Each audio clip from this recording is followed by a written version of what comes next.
Hello, not from the abandoned palazzo project. I'm actually in the place where we're staying during the first part of the abandoned palazzo project, and I was gonna make this short, but I have too much to say, and I just got back walking around town, and I have things to share with you that I don't want to wait until we have a good reason. And so I'm hanging out, you haven't guessed it, at our it's sort of an Airbnb, but we're using them as a long-term stay. That's their new pizza oven. Well, I think that's an old pizza oven, but they've been doing a lot of work. We've had a gentleman coming. They just built what I think is going to be a wood holder. I don't know what the wood holder is called in Italian.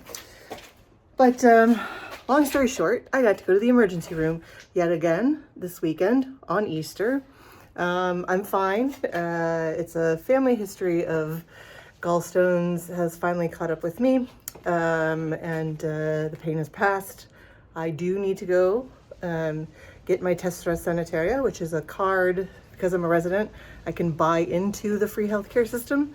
It's really not that much in comparison to what we pay for health insurance in the US. Eventually, when I'm a citizen and not just a resident, I will get coverage free. But I'm okay paying for it because I haven't lived here long enough to pay my taxes and be part of that. And the Italians that are listening to this are going, why did she just say she wants to pay her taxes? Nobody wants to pay taxes here.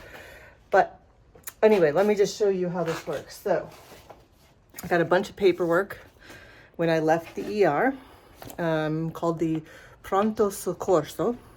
They were fantastic. And let me just tell you, at the shift change, when the doctors and the nurses all overlap, everybody double kisses on each cheek. It is like the happiest moment. You just get to see everybody. Everybody's happy to see you. Everybody's happy to leave. Everybody's happy to come. It was the funniest thing I've ever seen, but also it was funny just because it was happy and it was also Easter, so there was a lot of auguri, buona Pasqua. Anyways, so I got a sort of write-up from all of the doctors that I saw, and basically they want me to go on an antibiotic. I was just telling you that because I just have a piece of paper that says I should take Augmentin, 1 gram every 12 hours for a week. And all I did is take this piece of paper in to the local pharmacy, which is literally across the street from me. And I said, one, I like to kill them with kindness and patience because I need them to be patient with me. So what's my sort of number one tip here is be humble. And if you don't expect much, you get a lot. If you expect a lot, you don't get much here. And I just said, this is my first time getting medicine. And she looked at it, read it, and I pointed to the Augmentin so she didn't have to read everything. She said, okay. She went to a drawer, opened the drawer, got the little box out for me. Then interestingly enough, wrapped it like we don't put tape on at my cheese store in Boston, but wrapped it and handed it to me and said, arrivederci, meaning we'll see you again. I thought that was fun, and it was 10 euros. Just paid 10 euros straight up, no insurance. That's what my drugs cost. I don't actually know what they cost in the US. I'll look that up, and maybe I'll put that in the notes because Augmentin is something we have in the States. And then because I live in the town, I walked down to the butcher because one of the things I need to have is more lean meat. So I went to go get some chicken, and basically I bought chicken for 2 meals, and he's like, do you want some beef? And I was like, oh no, my doctor says not this week.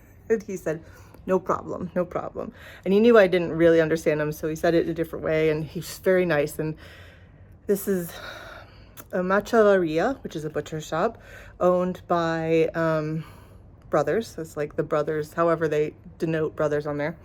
They have won a Guinness World Record for the longest sausage chain, which I thought was interesting, in 2012. So they're still working off that. Anyways, it was slow, so I talked to the older gentleman that seemed to be in charge. There were some younger guys there too. He's a little older than me, and they were a little bit younger than me. But he just started chatting and asking, where are you from? And, I said Boston, and he said New York is very beautiful. And I said, yes, but I live here now. and I know ho comprato una casa. So I said I brought a house here. And eventually we went back and forth and he asked questions and he figured out which house I own. He's like, a palazzo, the palazzo. I said yes, because they wanted to know the name of the house. So a lot of the palazzos have names. We don't really know the name of the house, but we do know that we bought it from, most recently from the Sindaco, who is the mayor, from the mayor's family. He wasn't mayor at the time of the house was built, but he had inherited it. And he's like, oh, and I said, he's like, are you going to make it a hotel?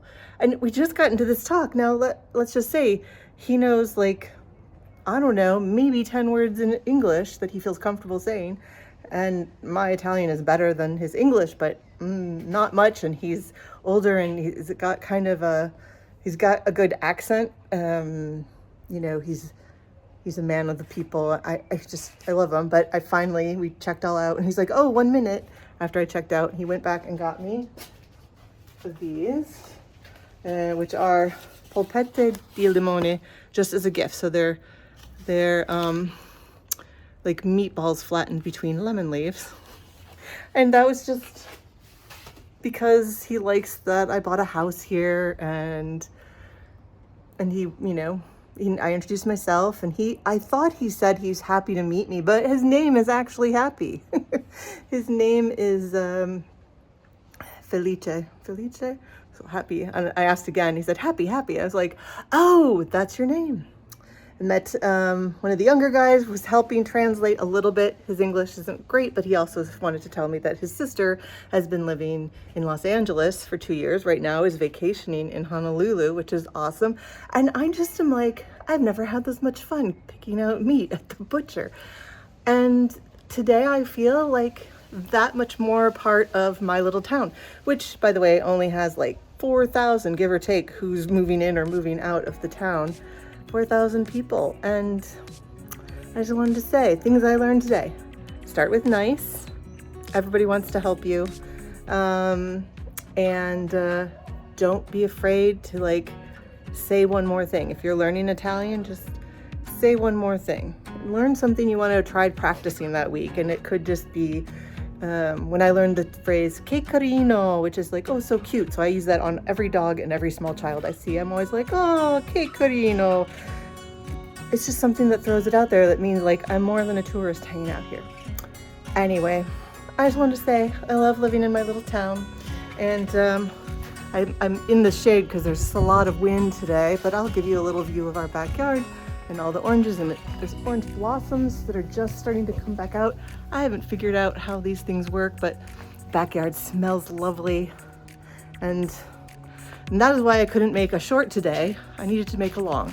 So leave me questions about healthcare. This is now twice I've been in the pronto soccorso.